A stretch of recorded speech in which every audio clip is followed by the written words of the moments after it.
तर सुषमा अंधारेंनी देखील आज भाऊबीज साजरी केलेली आहे। भाऊबीजेनिमित्त सुषमा अंधारे यांनी उद्धव ठाकरेंना फोन करून शुभेच्छा दिल्या।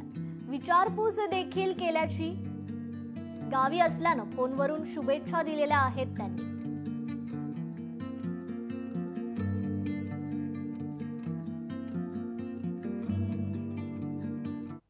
पंकजाचा वारसा तिला मिळाला पाहिजे, एक मामा म्हणून माझी ही भावना आहे। छगन भुजबळ सारख्या स्वर्गीय मुंडे साहेबांच्या अत्यंत जवळच्या मित्रानं असं बीडच्या सभेत विधान करावं, हे बहिणी भावाच्या प्रेमात मिठाचा खडा टाकण्यासारखं आहे। जुन्या तलाट्यासारखं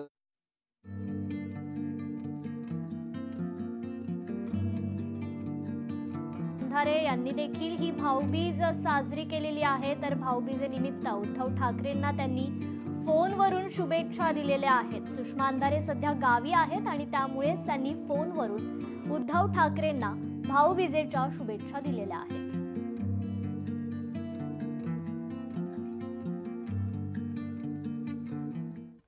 आज भाऊबीजेचा सण आहे। प्रत्येक बहीण आपल्या भावाच्या मांगल्याची, यशस्वीतेची आणि त्याच्या समृद्धीची प्रार्थना करते।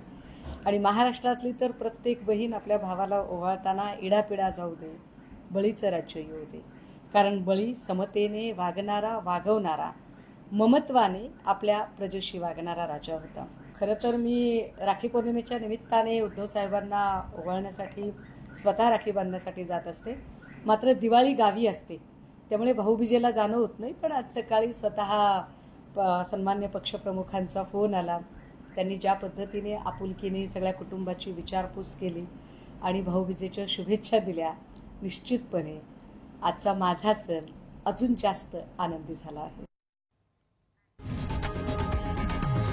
लोकशाही मराठी ऐका, पहा, जागरूक रहा।